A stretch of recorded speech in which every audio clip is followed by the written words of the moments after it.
আর আর কোনদিন কবি ভাই আছে মাংস রান্না করছি আমার দিয়ে যা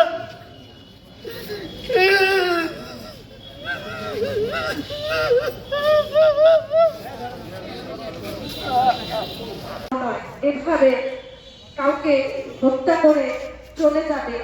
রবীন্দ্রনাথের পরপর যেভাবে মৃত্যুর সংখ্যা বেড়ে যাচ্ছে, এতে আইন শৃঙ্খলার দৃষ্টি আকর্ষণ করছি। এর যদি সুষ্ঠু তদন্ত না হয়, এভাবে কারো না কারো মা, বাবা বা সন্তান এভাবে মৃত্যুর কোলে ঢলে পড়বে।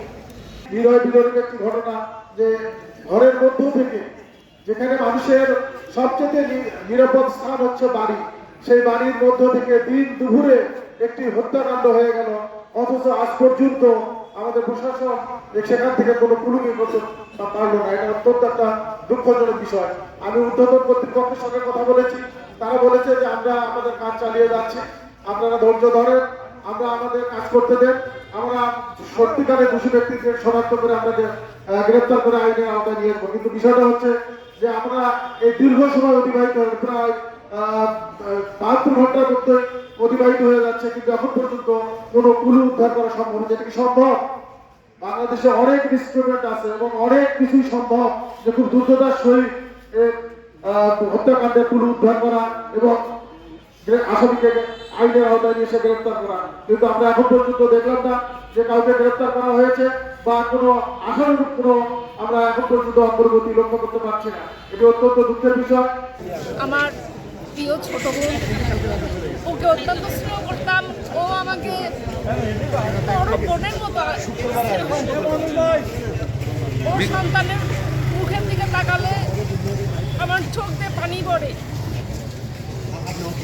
তাই আমি আইন শৃঙ্খলা এবং প্রশাসনের কাছে আমি দাবি রাখি যেন এটা দ্রুত বিচার হয় এবং সুষ্ঠু বিচার হয়। আমি প্রশাসনের প্রতি দৃষ্টি আকর্ষণ করছি, যদি এই হত্যাকাণ্ডের সুষ্ঠু তদন্ত এবং আসামিদের গ্রেপ্তার করা না হয়, পরবর্তীতে যেন এই আন্দোলন সারা বাংলাদেশের শিক্ষক অঙ্গনে ছড়িয়ে না পড়ে।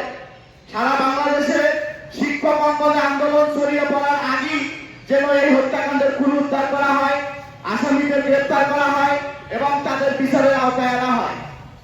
এবং আজকে চণ্ডীপুর সরকারি প্রাথমিক বিদ্যালয়ের পক্ষ থেকে আমরা গভীর শোকাহত, মর্মাহত এবং শামসুন্নাহার রুমার হত্যাকাণ্ডের সাথে যারা জড়িত আছে তাদের দ্রুত গ্রেপ্তারের মাধ্যমে বিচারের আওতায় আনার জন্য অনুরোধ করছি। আজকের এই মানববন্ধন, আজকে যারা এই মানববন্ধনের আয়োজন করেছে, গোবিন্দগঞ্জ প্রাথমিক শিক্ষক সমিতি, শিক্ষক মন্ডলী বৃন্দ, সবাইকে জানাচ্ছি নৃশংস হত্যাকাণ্ড যদি সঠিক বিচার না পায়, তাহলে ন্যায় বিচারই হয়তো সুবিধা হবে। আজকের এই মানববন্ধন থেকে আমরা দৃঢ়তায় ব্যক্ত করতে চাই 1500 শিক্ষা পরিবারের অংশীজন 72 ঘন্টার মাঝে যদি আজকের পরে এই ন্যায় বিচার প্রকৃত দোষীদের দোষী সাব্যস্ত করা না হয়, আজকে আমাদের যদি মধ্যমণি আছে উনি ঘোষণা দেবেন। নৃশংস হত্যাকাণ্ড যদি সঠিক বিচার না পায়, তাহলে ন্যায় বিচারই হয়তো সুবিধা হবে। আজকের এই